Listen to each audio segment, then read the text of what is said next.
Hello students, my name is Dr. Sachin. Today we are going to discuss unit number 2 of engineering physics. The unit 2 is electromagnetic field theory. We have summarized 7 to 8 long questions and short questions which are usually asked in AKTU examination. So first is state the physical significance of displacement current in Maxwell equations. As you know that displacement current arises by the changing of electric field, and the physical significance is that it ensures the continuity of conduction current.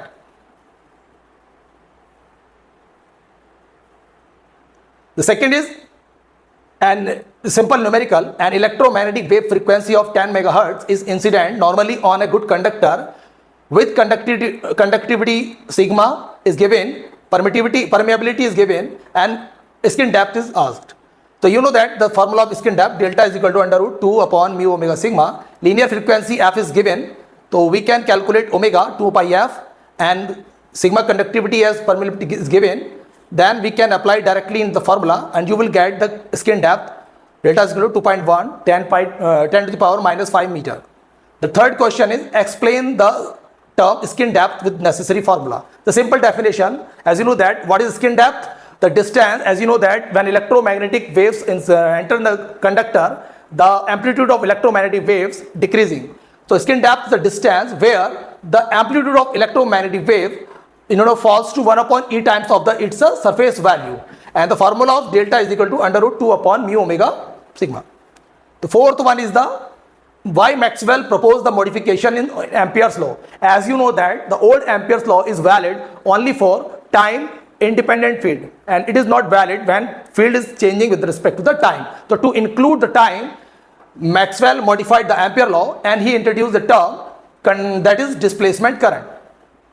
The fifth question is write down the expression of continuity equation in differential form. As you know that the continuity equation is based on the conservation of charge, and it is delta divergence of J is equal to minus del rho upon del T, where J is current density and rho is volume charge density. The next question is differentiate between conduction current and displacement current. As you know that conduction current means the flow of actual charges, but in displacement current only electric field is changing. There is no flow of actual charges. Conduction current requires a material, conducting material, but in displacement can flow in vacuum or the in dielectric. It includes the motion of free charge and only the changing of electric field.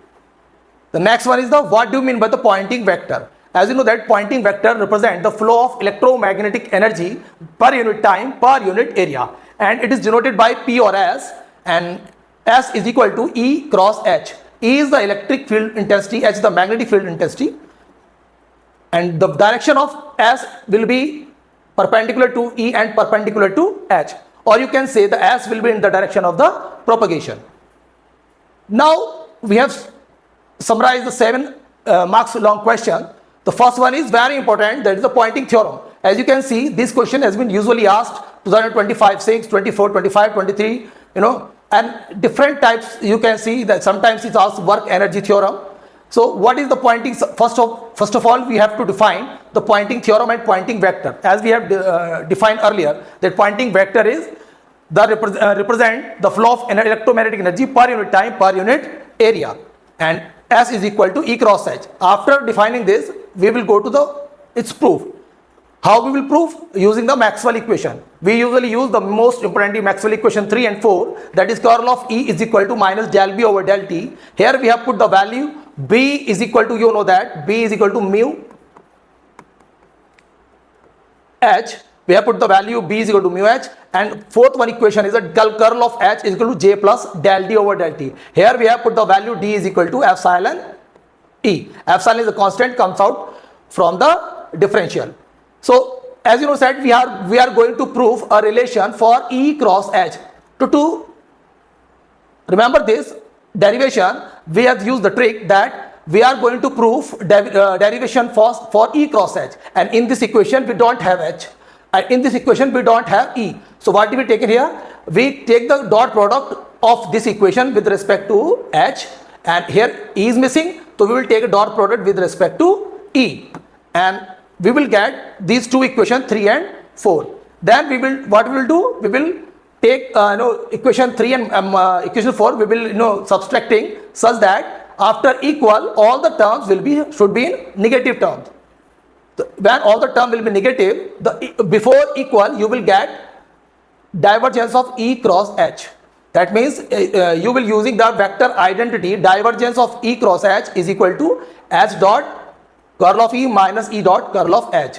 When you are using this, one more step which is very important, that this E should be we want this E should be under the differential. When when E will go under the differential, it will convert into E square by 2. Similarly, H will convert into H square by 2. When we put this value, we will get the term, this one. Divergence of E cross H is equal to minus E dot J and minus half epsilon E square del upon del T E square and half mu del upon del T H square. Then what we'll do? We want only E cross H. We don't want divergence. So we have to remove divergence by using the Gauss divergence theorem. But first of all we have to take the integral. Because of divergence, so we have taken the integral with respect to volume. Then we will get this term and divergence of E cross H. Now we are applying the Gauss divergence theorem. Gauss divergence theorem, that will convert into volume integral into surface integral. Then you will get this term. This is the equation 9, which is the Poynting theorem. Now you have to give the physical significance of each term. Here we have 3 terms, 1, 2 and 3. So each term represents, first of all we have taken the E dot J. As you know, E is the electric field which is denoted by voltage gradient and voltage upon distance. J is the current density, J means I upon A. That means it is representing power upon volume. And we have power upon volume, we have multiplied by volume. That means it will represent the power, and that is minus. It means this term, whole term representing total dissipated power from within the volume V. And the second term, half epsilon E square represent the electric energy density, or half mu H square is the magnetic energy density. Negative density means the energy upon volume, and we have multiplied with the volume. Then volume cancel out. It will give you energy, and it is the time. Energy upon time, again the power. So this term represents the decrease of total stored power. And what is this term will represent? E cross H is the Poynting vector, which represent the energy per unit time, per unit area. We have multiplied by the area will cancel out, and you will get the energy upon time. That means this whole term will represent the total outward power going outside from any surface S. It means this equation tells the conservation of energy.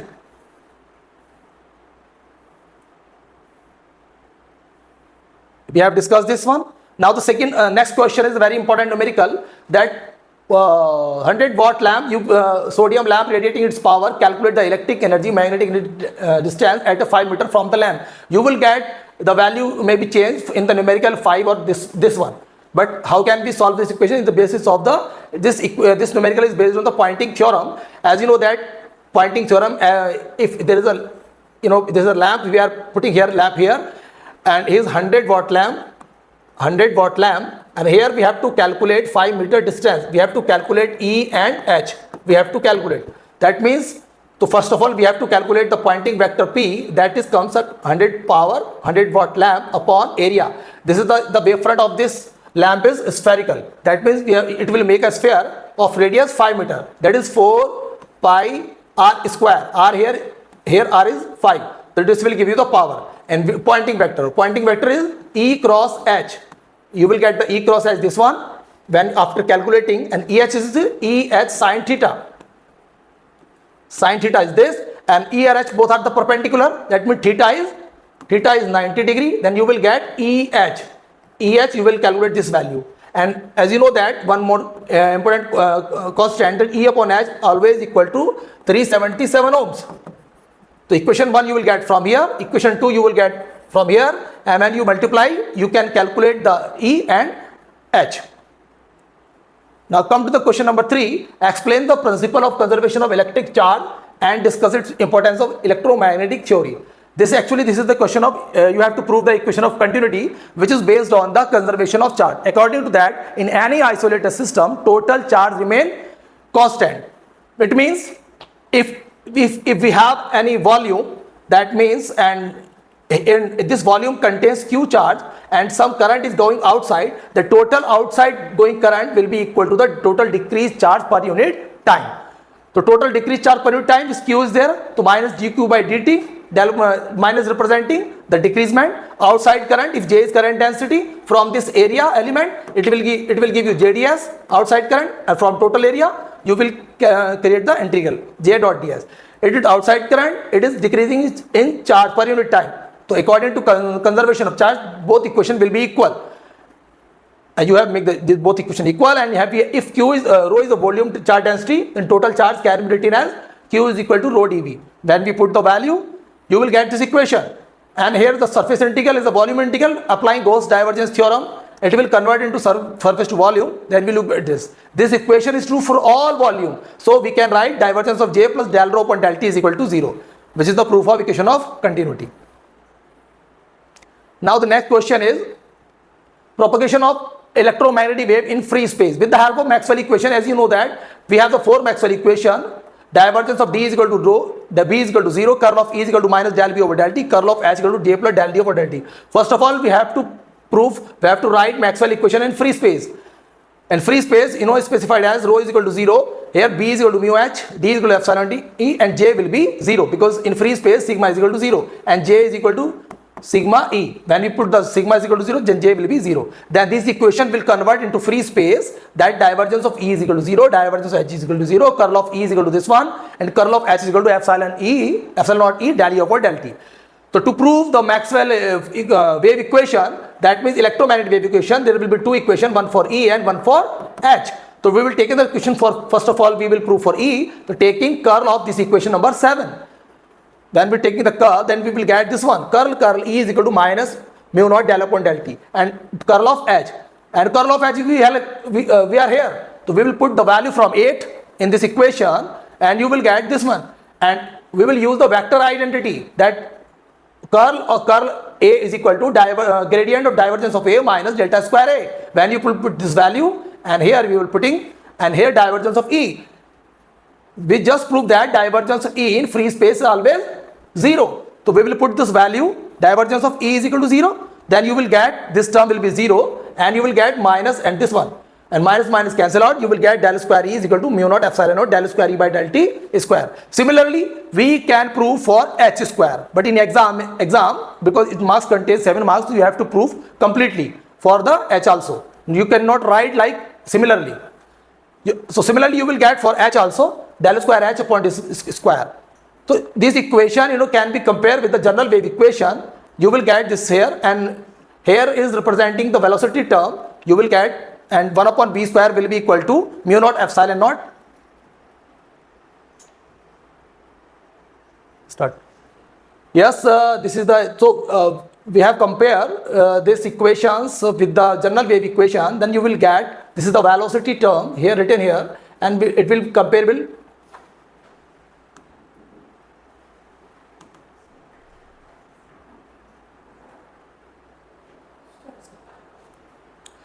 Yes, so we have proved the Maxwell electromagnetic wave equation in terms of E and in terms of H. Now we are going to compare these equations with the general wave equation that is written here, and you can compare the velocity term here with this. You will, yes, we have proved the electromagnetic wave equation in terms of E and H. Now we are going to compare this equation with the general wave equation. Here you can see, this is the velocity term here written here, and which is comparable with this mu naught epsilon naught, and you will get this one, 1 upon v square is equal to mu naught epsilon naught, and v is equal to 1 upon mu naught epsilon naught. Mu naught is, we know the value of mu naught is equal to 4.10 to the power minus 7, and epsilon naught is equal to 8.85 10 to the power minus 12. When we put this value, it will come, v is equal to 2.99 10 to the power 8 meter per second, which is equal to the velocity of light. It means electromagnetic wave equation travels with the speed of light. Now, the fifth question, this is very important, derive the differential wave equation from the Maxwell equation. Derive the differential form of Maxwell wave equation. The first one is, the Maxwell equation is derived from the Gauss line electrostatics, which state that amount of electric flux passing through a closed surface will be equal to 1 upon epsilon naught times of the total charge enclosed in that surface. That is E dot ds equal to q upon epsilon naught. Epsilon comes out here, then it will epsilon naught E, which convert into d, and d dot ds will be equal to q. And you can write here q, if rho is volume charge density, then total charge q can be written as rho dv. When we replace this, d dot ds is equal to integral of rho dv. Here is the surface integral, is the volume integral. Though we can apply the Gauss divergence theorem to convert the surface into volume integral, then we will get divergence of d is equal to rho minus rho is equal to dv is equal to 0. This question is true for all volume. Then divergence of d minus rho will be 0. Divergence of d is equal to rho. Has proved the equation number 1. The second equation is Gauss line magnetostatics. We state that the magnetic flux around a closed surface will always be 0. That means B dot ds will be 0. You just directly apply the Gauss divergence theorem, and it will give you divergence of B dot dv is equal to 0, and we will get divergence of B is equal to 0. Maxwell equation number 3, which derived from the Faraday law of electromagnetic induction. According to that, electromagnetic induction of the magnitude of induced EMF will be equal to the negative rate of change of magnetic flux, and EMF is equal to minus d phi by dt. Phi is equal to magnetic flux, which will be equal to B dot ds, and EMF will be equal to phi minus del B over del t. Del B over del t into ds, we can put the value, and EMF is equal to E dot dl. When we put this value, we will get E dot d, integral of E dot dl is equal to integral of del B over del t dot ds. One side is the line integral, one side is the surface integral. Now we are going to apply Stokes theorem. Then what Stokes theorem state that line integral of any vector will be equal to the surface integral of curl of any vector. When we put this, we will get curl of E dot ds is equal to this one, and curl of E plus del B over del t dot ds equal to 0. This equation is true for all surfaces. Then this will be equal to 0, and we will get curl of E is equal to minus del B over del t. Hence the equation number 3. Fourth one is very important equation. Sometimes it is asked separately. That's modified Ampere law or the Maxwell equation number 4. Ampere's law state that the magnetomotive force around any closed loop will be equal to the flow of current in that loop, that is S dot dr is equal to I.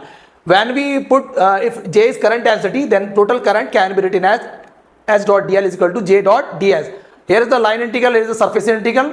We will apply the Stokes theorem to convert the line into surface integral. We will get curl of H is equal to J. Curl of H is equal to J is question number 5. Actually this is the Ampere's law in, here is the curl in differential form. So to check the validity of this Ampere law, we have taken the divergence of this equation on both sides. We will get divergence of curl of H is equal to divergence of J. But we know that there is a vector property that the divergence of any curl of any vector will always be 0. This term will be 0. Then we will get divergence of J is equal to 0. It means Ampere's law is valid only when divergence of J is equal to 0. When divergence of J is equal to 0, we will go to the equation of continuity. Divergence of J is equal to minus del rho upon del t. Divergence of J will be 0. It means del rho upon del t will be 0. It means Ampere's law is valid only when rho does not depend on time. It means Ampere's law is valid only when field is time independent. So to include time varying field, Maxwell modified the law, and he will introduce a term that is displacement current density. Earlier the law was curl of H is equal to J. Now he added one more term, JD, that is current density. Now we have to find out the value of JD. To find out the value of JD, taking again the divergence of both sides, we will get divergence of curl of H is equal to divergence of J plus divergence of JD. Again this will be equal to 0. Then you will get divergence of J is equal to minus divergence of JD. Divergence of J, we will put the value from equation of continuity. It will divergence of JD is equal to del rho upon del t. You will get rho. We will put the value of rho from Maxwell equation number 1. Divergence of D is equal to rho, and you will get JD is equal to del D upon del t. Then this value will put into the equation curl of H equal to J plus del D over del t. This is the Maxwell equation number 4. Hence prove all the Maxwell equation. Now sixth one is the write the electromagnetic wave equation in conducting media. Like earlier we have proved the Maxwell the electromagnetic wave equation in free space. We can prove similar to this equation also with the help of Maxwell equation. First of write the Maxwell equations, then convert this equation into conducting media by applying some condition that for conducting media rho will be 0, B is equal to mu H, D is equal to epsilon E, J is equal to sigma E. In free space, sigma will be 0, but here we will put sigma j is equal to sigma e. Then we will convert this equation into the conducting media, and then we will take the curl of this equation 3 and curl of equation number 4, and you will get the same. Again, we will use the vector identity. Curl of any vector will be equal to gradient of divergence of A minus delta square A. When you put the value, you will get the max electromagnetic wave equation in conducting media in terms of E. Similarly, you can prove in terms of H also. This is the in terms of H. In the free space, you will not get this term, but here you are getting 3 terms. Now the question number 8. What is the Maxwell fourth equation modifying on the basis of displacement current? When the ideal capacitor is charged by a DC battery, no current flows. However, an AC source is used, current flows continuously. Explain this. So in this equation, 7-mark question. First of all, we have to prove the Maxwell fourth equation. Then the second part, so you can prove. Actually, we have already proved the fourth equation. So the first part is already discussed. But the second part is why that when DC battery is used, the capacitor does not flow the current, because in DC battery electric field is not changing. That means del E by del T is equal to 0. Del E over del T means 0. Electric field is not changing. That displacement, there is no displacement current, because displacement current flows only when electric field is changing. And this when AC current flows, del E by del T is equal to not 0, and displacement current flows. So these are the 8 important questions you have to prepare for your forthcoming AKTU examination. Thank you.